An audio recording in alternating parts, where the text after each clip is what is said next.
I'm coming. Let me read some to you from Sunset in Biafra first, and I'll now go to Willing's Commission report. Sunset in Biafra.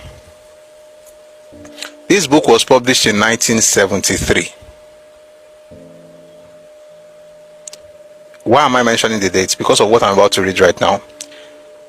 This is how it begins, this particular part of what I want to read. Some 30 years ago. This means that what I'm about to read now happened in the 1940s. In other words, they are not indigenous to that space. They moved in the 1940s.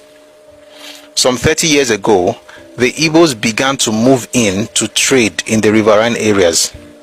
Eventually, many settled and by sheer force of numbers began to dominate the smaller tribes.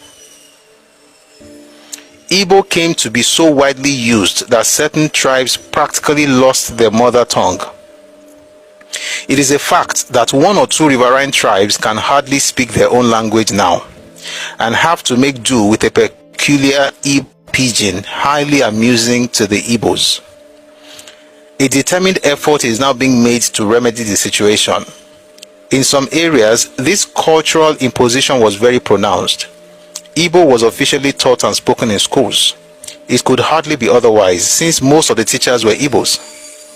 Gradually, many local languages were eroded. As the Bible had not been translated into the minority languages, the Igbo Bible and prayer books were used in schools and churches. The question may now be asked, is there anything wrong with linguistic and cultural integration? My answer is nothing. The fewer languages there are in the world, the better. In fact, the ideal would be to have one universal language. However, cultural domination in Nigeria also implied political and economic domination. The smaller tribes were not aware of this fact until the 50s, when tribal government became established.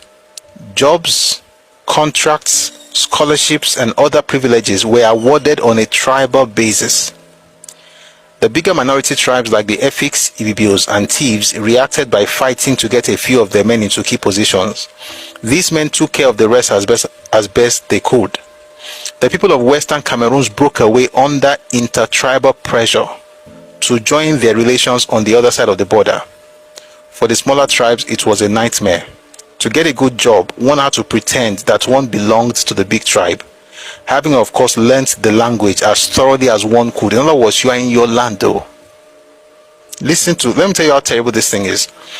You are in your land, but you have to learn the language of the people that moved into your space in order to get jobs in the government of the region.